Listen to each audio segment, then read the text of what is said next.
كما ينبغي لجلال وجهك وعظيم سلطانك.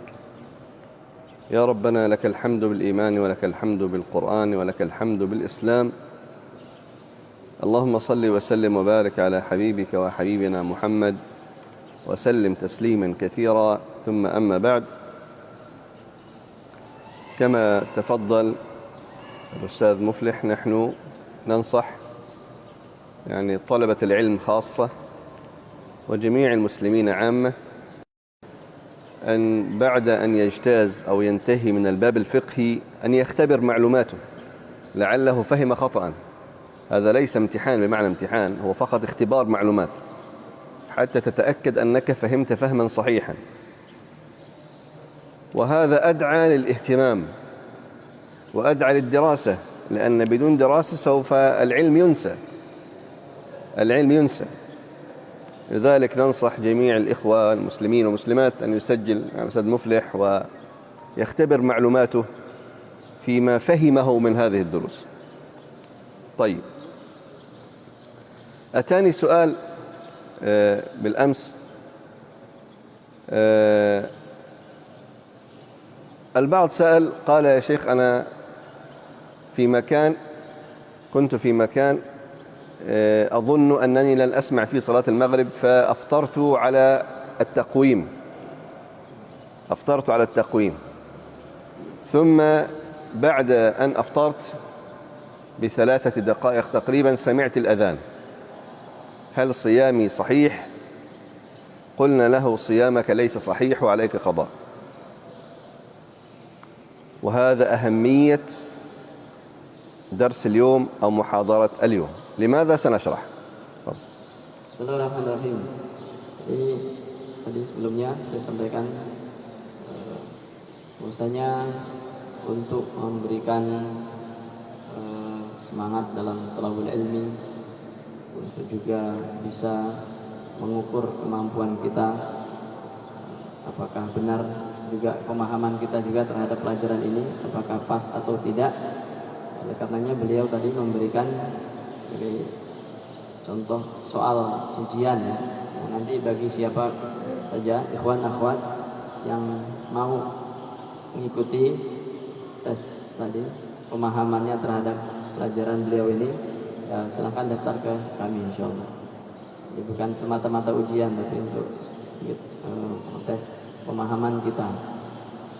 Kemudian sebelumnya memang ada pertanyaan datang kepada beliau. Saya ini lagi puasa, tinggal di satu tempat yang mungkin tidak dengar azan maghrib. Oleh karenanya saya berpatokan kepada penanggalan jadwal imsakiyahnya dan seterusnya. Artinya bukalah dia waktunya maghrib, bukan karena nggak dengar azan dia pakai kalender tersebut. Nah, selang berapa menit, 3 menit, baru dia dengar azan maghrib gitu. Nah, terus puasa saya ini sah nggak? Maka jawab beliau, puasanya nggak sah, wajib qadha. Nah, inilah yang akan dijelaskan pada pelajaran kali ini insyaallah. فنقول يا أحباب، للأسف هذا من الأخطاء الشائعة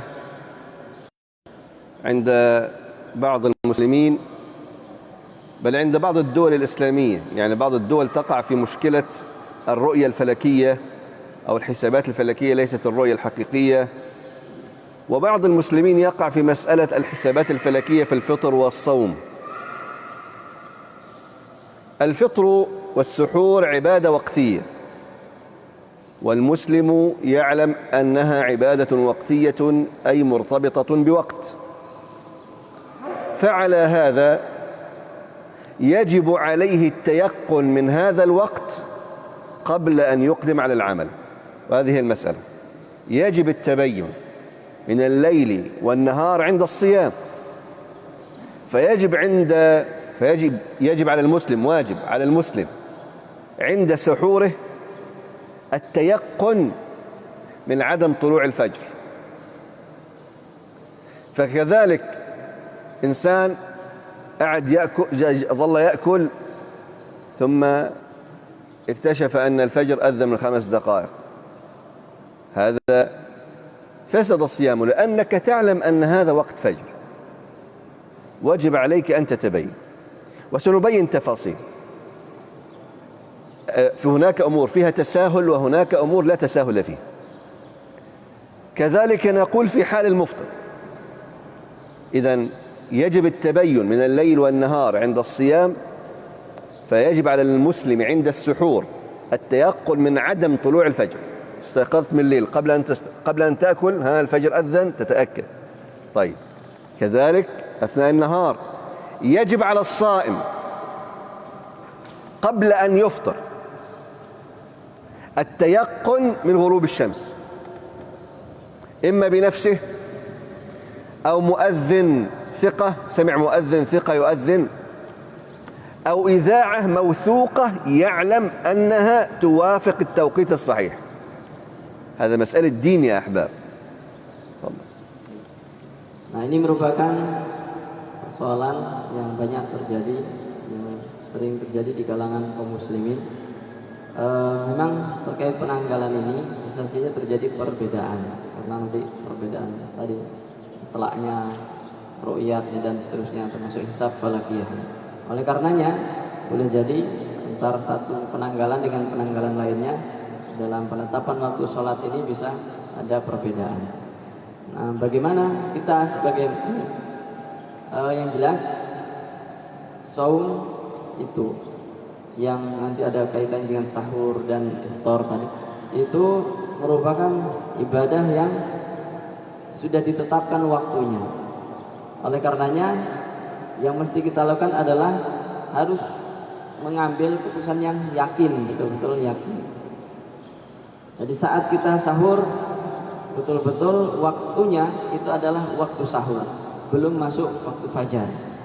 Jadi kalau kita jelas sudah fajar terus kita masih makan sahur, itu berarti kita sudah merusak saum kita tadi. Demikian juga saat iftar. Jadi harus yakin, betul-betul yakin ini sudah masuk waktu maghrib, matahari sudah tenggelam dan seterusnya. Baik itu karena kita mendengar azan muadzin atau masjid yang kita yakin, percaya tepat waktu, atau mungkin punya alarm ataupun pengingat waktu yang itu juga sudah dicek gitu, kebenarannya, keabsahannya. Ini artinya sekali lagi ibadah ini harus dibarengi dengan keyakinan. Oleh karenanya bagi saum tadi, sebelum dia iftar tadi, sebelum dia sahur harus betul-betul yakin bahwasanya itu adalah waktunya atau bukan waktunya. وعليه هناك مسألة معاصرة التي تكلمنا فيها اليوم. هل يجوز الاعتماد على التقاويم في الفطر والسحور؟ ليس في الرؤية. في الرؤية ثبوت الشهر هذه قلنا أجبنا سابقا أنها لا تعتمد مطلقا، إما ثبوت حكمي ثبوت حقيقي بالرؤية أو ثبوت حكمي بإتمام الشهر. إذا مسألة التقاويم هذه لا يعمل بها في رؤية أو إثبات دخول أو خروج الشهر، هذا لا خلاف فيه. لكن في الأعمال اليومية مثل الفطر والسحور يجوز الاعتماد على الساعات، الساعة أو التقاويم، ولكن التي اختبرت من أهل العلم أو المتخصصين وثبت دقتها، ثبت أنها دقيقة في التقويم ودخول أوقات الصلاة. يقول قال طب لماذا نتساهل في الأعمال اليومية ولا نتساهل في دخول الشهر؟ دخول الشهر يعتمد على منازل القمر، أما الأعمال اليومية تعتمد على منازل الشمس، وهذه سهل التثبت منها للعوام. أنت ممكن تحضر العصا وتعرف الأوقات بنفسك. Nah, bolehkah kita sekarang berpatokan dalam iftar sahur tadi dengan penanggalan? Para ikhwan sekalian, jadi kalau pergantian bulan syahr. Itu memang tadi kita bisa menggunakan ru'yat tadi. Jadi boleh mau jadi secara ditetapkannya nanti secara hakiki atau hukum itu bisa diterima. Nah, sekarang kalau dengan untuk menetapkan waktu sahur dan waktu iftar tadi, apakah boleh juga berpatokan kepada penanggalan gitu? Ya sebenarnya boleh, tetapi penanggalan yang memang sudah teruji gitu, keotentikannya gitu. Karena apa? Kalau tadi pergantian bulan berdasarkan manazil qamar, nah kalau ini buka sahur ini waktu sholat ini berkaitan dengan manazil syams, matahari. Jadi kita juga bisa tes ini udah masuk waktu zuhur atau asar itu dengan tongkat misalkan. Demikian juga dari sahur dan iftar tadi. Oleh karenanya penanggalan yang tadi yang sudah dibuat ditetapkan tadi betul-betul yang sudah teruji, memang sudah yakini ini otentik, pas. طيب أتانا سؤال عندما كنا في مصر اتصل بنا شخص من سيبيريا فقال يا شيخ الصوم عندنا 21 أو 22 ساعة من الفجر إلى المغرب 22 ساعة. طيب أمر عجيب. قال نعم الشمس تشرق لا تغرب إلا بعد 22 ساعة. فسألته ما مقدار اليوم، يعني دورة الشمس والقمر عندكم كم ساعة؟ قال من المغرب إلى الفجر ساعتين. سبحان الله، يعني المغرب يؤذن تقريبا نصف ساعة، العشاء تؤذن ساعة ونصف أو ساعة تقريبا، الفجر يؤذن. أمر عجيب. فقال يا شيخ الصيام فيه مشقة، ما الحل؟ ولكن تعاقب الشمس والقمر في 24 ساعة. الشمس تعاقبت في 24 ساعة، هذا اسمه يوم معياري. هذه الفتوى التي سوف نتكلم عنها الآن. Nah, sekarang ada masalah yang ini juga pernah ditanyakan kepada beliau saat beliau masih di Mesir. Ada orang dari Siberia bertanya, ya Syekh, ini saum di tempat saya ini panjang waktunya, bisa 21 atau 22 jam. Artinya malamnya cuma 2 jam, kalau yang 22 jam. Berat ini, maghrib, setengah jam isya, baru subuh, nggak sempat tidur ya. Nah ini bagaimana, apa yang harus dilakukan? Nah, terus ditanya, ini matahari itu dan biasa kan tetap normal ya tadi siangnya sampai seperti itu panjang, dan yang jelas tetap waktu itu sama, dimana 24 jam, hanya tadi membedakan ada lamanya siangnya atau malamnya tadi. Nah ini selama siangnya tadi seperti itu, walaupun tadi berat ya, karena memang puasa itu diwajibkan pada siang hari, dan inilah yang fatwa yang beliau sampaikan pada kesempatan ini. انتبهوا يا أحباب،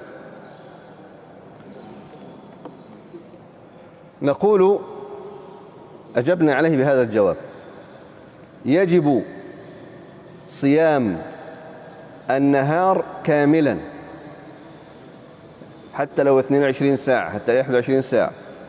يجب صيام النهار كاملا في المناطق التي يطول فيها النهار والتي قد يصل فيها إلى 20 ساعة، طالما، انتبهوا جيدا، طالما يتعاقب عليهم ليل ونهار في يوم واحد، وهي 24 ساعة اليوم المعياري، ولو شق عليهم ذلك. أعيد،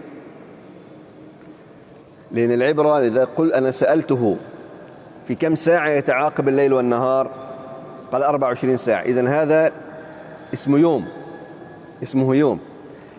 إذن هنا يجب صيام النهار كامل في المناطق التي يطول فيها النهار والتي قد يصل فيها إلى 20 ساعة وقد أكثر، طالما يتعاقب عليهم نهار وليل في يوم واحد 24 ساعة، وهو اليوم المعياري، ولو شق عليهم ذلك، لأن الأصل قال تعالى: وكلوا واشربوا حتى يتبين لكم الخيط الأبيض من الخيط الأسود من الفجر ثم أتموا الصيام إلى الليل. فهذا لا نزاع فيه. طيب لو في مشقة يا شيخ سنتكلم. Nah, jawaban beliau, jadi untuk yang seperti itu dari daerah wilayah yang siangnya itu lebih panjang daripada malamnya, maka tetap wajib berpuasa. Jadi wajib puasa di siang hari tersebut meskipun jamnya atau lamanya itu sampai 20 jam atau lebih. Selama apa? Dengan catatan selama hari di situ, pergantian siang dan malam di situ itu masih dalam ukuran kapasitas 24 jam, nggak lebih dari 24 jam. Jadi selama masih 24 jam, berapa lama pun siangnya tadi, maka itulah tetap yang wajib puasa. Kalau gitu berat, ya berat, karena ini hukum aslinya. Nah, adapun nanti yang ini hukum asli berdasarkan firman Allah Ta'ala, dan makanlah dan minumlah sahur sampai terlihat fajar atau datang fajar. Kemudian sempurnakan puasamu sampai datang malam hari. Nah, bagaimana kalau ini terlalu berat? Nah, kalau berat ini nanti ada hukumnya tersendiri. طيب فإن زادت المشقة عليهم ولم يطق الصيام أو خاف على نفسه الموت أو المرض، يقول قائل: بعض الفتاوى قالت وعلى الذين يطيقونه، وبعضهم قال هذه رخصة. انتبهوا معي لهذه المسألة لأنها تتعلق بأصول فقه ومقاصد شريعة ومسألة من مسائل التشريع مهمة جدا. نحن نقول إن زادت المشقة عليه ولم يطيق الصيام وخاف على نفسه الموت أو المرض، ماذا يفعل؟ جاز له على أن يفطر لقيمات أو جرعات ماء بما يسد الجوع والرمق، ولا بأس أن يتدخل العلماء هناك في هذا الموضع في هذا المكان ليحدد الجرعة ويحدد التوقيت الذي يأكلون هذا، ثم يكمل الصيام. يعني ممكن العلماء هناك يحددون أنه مثلا بعد صلاة الظهر يأكل مثلا، يشرب كوب من الماء أو يأكل مثلا نصف رغيف حتى يضبط المسألة، لكن يتم بعدها الصيام إلى المغرب. كلام عجيب. لا، ليس عجيب. من درس مقاصد الشريعة وأصول الفقه ومسائل الاعتقاد يفهم. لماذا يتم الصيام؟ يا أحباب، هذا أمر عام وليس حالة فردية. انتبهوا جيدا، هذا حكم عام ليس حالة فردية. ثم هذا أمر دائم وليس عارض. فلو أفتينا بجواز الفطر سقطت شعيرة الصيام. إذن لابد للمفتي بارك الله فيهم المشايخ والعلماء أن ينتبهوا لهذه المسألة، أنه إذا كان الحكم عام يختلف عن كونه خاص، ولو كانت المسألة دائمة تختلف عن كونها عارضة. فهنا تقديم الدين مقدم على تقديم النفس مع الأخذ بأسباب الحفظ على النفس، وسنذكر الاستدلال. Awalnya tadi wajib berpuasa, saum. Bagaimana kalau terlalu berat? Tambah berat, kan khawatir bisa sakit atau bahkan meninggal. Nah, kalau sampai kondisinya, kekhawatirannya sampai ke sana, kalau dia nggak makan sampai 22 jam tadi, apakah sakit atau meninggal, maka dalam hal ini para ulama, mufti, mereka membolehkan untuk iftar. Kenapa? Nanti kita lihat. Tapi yang jelas ini nanti masalah ini karena bukan menyangkut kepada pribadi hanya satu orang atau perkara yang sesekali itu hanya datang. Tapi ini masalah memang umum. Maka nanti di sini fatwanya seperti ini. Jadi ini umum. Maka tadi dibolehkan. Maka ini melihat dari beberapa sudut pandang. Pertama dari usul fikih itu sendiri, dari maqasid syariah. Ini yang nanti yang akan melandasi munculnya fatwa ini. Nah, maka di situ dibolehkan dia makan, boleh iftar ya, beberapa makan atau sebanyak ataupun minum secukupnya sampai laparnya hilang atau hausnya hilang. Kemudian setelah itu lanjutin lagi, saum lagi, sempurnakan. Nah, kok bisa begini gitu? Ya, tadi karena masalahnya adalah bukan masalah pribadi, bukan masalah yang baru datang kemudian nanti bakal pergi enggak. Ini sama. Kalau fatwanya saat itu dah boleh enggak puasa, maka nanti syiar saum itu sendiri akan hilang. Nilai saum itu sendiri hilang. Karena saum itu memang wajib di siang hari itu dari subuh sampai maghrib. فما ذكرناه يا أحباب هو الأقرب للصواب وجمعا بين النصوص، فيها نصوص أيضا جمعنا بينها، والقواعد الشرعية ومقاصد الشريعة، لأن فيها تفريق بين الحال العام أو الشائع والحال الخاص، واعتبار بالحال العارض والحال الدائم أو المعتاد. فلو قلنا برخصة الفطر في هذه الحالة عملا بقاعدة المشقة تجلب التيسير، قاعدة فقهية، وهذا حال شائع في وليس خاص، وحال معتاد ليس يوم أو اثنين، فهذا يعني أنك عطلت وركن من أركان الإسلام. إذن هذه البلد أصبح فيها 4 أركان الإسلام ليس 5، وهذا ينافي مقاصد الشريعة. ففي مقاصد الشريعة أجمع علماء الأصول، بل أجمعت الأديان الثلاثة اليهودية والنصرانية والإسلام على المقاصد ال5 أو الضرورات ال5، وكلهم اتفقوا على أن رأسهم حفظ الدين، ثم النفس، ثم العقل، ثم المال، ثم العرض، أو العرض والمال، آخر الاثنين فيهم خلاف، أما أول 3 لا خلاف عليهم. إذن حفظ الدين يعني ماذا؟ حفظ شعائر الدين.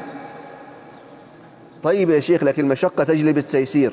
نعم، إذن جمعا بين هذه القاعدة وبين مقاصد الشريعة أن الدين مقدم، وبين المشقة تجلب التيسير، لذلك أفتينا بهذه الفتية أنه يحدد لهم لقيمات يقتاتون عليها لكن يكملوا الشعيرة. بل إن صلى الله عليه وسلم لم يسقط شعيرة الصلاة اليومية، يعني تتكرر كثيرا، ليس مثل رمضان. كان بسهولة النبي صلى الله عليه وسلم في هذه الحالة يقول لا بأس هذا يوم. النبي صلى الله عليه وسلم لم يسقط عن المسلمين شعيرة الصلاة اليومية مع اختلاف الأحوال الطبيعية في حديث الدجال. عندما يكون اليوم كسنة، يعني الشمس نظل نرى الشمس سنة، ومع ذلك النبي صلى الله عليه وسلم لم يسقط عنهم شعيرة الصلاة في اليوم المعياري. هذا الحديث سنأخذه إن شاء الله اللقاء القادم بالتفصيل. إذن على ذلك هذا الاستدلال الذي استدلينا به على ما ذهبنا له. Nah, sekali lagi, jadi fatwa tadi berdasarkan beberapa sudut pandang, dari sisi usul fikihnya maupun qawaid fikihnya, al-masyaqqah tajlibut taysir. Kalau situasi kondisi sulit itu bisa dibuat yang mudah, ambil yang mudahnya seperti apa. Nah, tapi ini bagaimana kok buka tadi terus lanjutin, nggak buka-buka sekalian atau puasa penuh sekalian? Ini betul, karena situasinya seperti itu. Ini kalau sekali lagi, kalau tadi fatwanya itu tidak puasa sama sekali sehari full itu, maka di tempat tersebut akan rukun Islam hilang satu, tinggal 4 gitu. Karena tadi kondisi alamnya seperti itu, di situ nggak berlaku hukum puasa. Nah, maka dalam rangka untuk menjaga agama tadi, yang ini juga merupakan kesepakatan 3 agama syariat, Yahudi, Nasrani, Islam itu sendiri, dan maqasid syariah itu harus jaga 5 hal. Yang terakhir pertama harus jaga agama, jaga jiwa, nyawa, kemudian akal kita, ada kehormatan, ada harta, dan yang lainnya. Ini juga harus diperhatikan. Oleh karenanya perpaduan antara tadi kait qawaid fikih tadi dengan maqasid syariah tadi, inilah yang melahirkan fatwa ini. Jadi yang menjadi pembeda, karena masalah ini bukan masalah yang terjadi pada personal seorang, atau masalah tersebut hanya datang sekali kemudian pergi, tapi ini seterusnya mungkin di tempat itu selalu seperti itu terjadi. Malam siangnya lebih panjang daripada malamnya. Oleh karenanya untuk memadukan itu, maka inilah jawabannya. آخر مسألة، سئلنا سؤال حيث أخبرنا أن هناك مناطق على الأرض اليوم المعياري فيها سنة، أمر عجيب، وهي مناطق تظل الشمس فيها نهار 6 أشهر وليل 6 أشهر، كمناطق القطب الشمالي أو القطب الجنوبي أيضا، تظل الشمس 6 أشهر والليل 6 أشهر. طيب هذا ماذا تزيد عن اليوم المعياري؟ ماذا يفعلون؟ نقول يجب الاعتماد على تقاويم أقرب البلاد الإسلامية أو التقدير بالساعات في الفطر والإمساك، أن يقدر بالساعة، يعني يقدر ويقاس على هذا. في هذه الحالة نقول له إلزم تقاويم أقرب البلاد الإسلامية، ولا اعتبار عندك لمسألة الليل والنهار، يعني أنت حالة خاصة الآن، لا اعتبار عندك لمسائل الليل والنهار، والله أعلم. أما الدليل لاحقا إن شاء الله. Nah, untuk yang lanjutan tadi, jadi saum tadi tidak gugur, tetap saumnya tadi ada jeda bukanya, kemudian lanjut lagi. Juga dikuatkan dengan hadis bahwasanya Rasulullah SAW itu tidak menggugurkan kewajiban salat. Dalam hadis-hadis Dajjal tadi dikabarkan udah setahun seperti 1 bulan atau sebaliknya, itu tetap salat wajib itu dilaksanakan, waktunya seperti apapun. Nah, yang terakhir ini ada juga pertanyaan begini, insya Allah tutup dengan soal ini. Ada negara-negara atau daerah-daerah yang malam seharinya itu lamanya 1 tahun, 1 hari itu sama dengan 1 tahun. Kok bisa? Ini bisa di kutub utara atau selatan. Hanya malamnya itu 6 bulan, terus siang 6 bulan. Nah, ini puasanya gimana? Beliau jawab tadi, jadi untuk daerah yang seperti ini ini mereka harus ikut kepada negeri muslim yang terdekat di situ. Waktunya penanggalannya tadi, dan waktu berpuasa. Disitulah nanti mereka ikutnya. Nah, gimana dalilnya? Insyaallah akan beliau sampaikan. ونحن سنذكر هذا الدليل. طبعا هذا استدلال أيضا بحديث الدجال، وأنا أفضل أن نقرأه كاملا اللقاء القادم، لأن فيه نفع طيب بعيد عن باب الصيام، يتكلم عن الفتن. لكن طالما استدل المجلس أن نأخذ الحديث، هو شاهد الحديث أن النبي صلى الله عليه وسلم قال لهم سألوه ماذا نفعل في اليوم الذي مقداره كسنة، كيف نصلي؟ قال اقدروا له قدره. فهذا هو الشاهد. فأما الحديث إن شاء الله لعل الدرس القادم يكون عن حول حديث الدجال طالما ذكر، وهذا من باب فقه المجالس. نكتفي بهذا القدر الآن إن شاء الله. Termasuk dalil yang akan disampaikan ini masih dalil tentang Dajjal itu sendiri. Karena ini hanya panjang, termasuk faidatul majlis.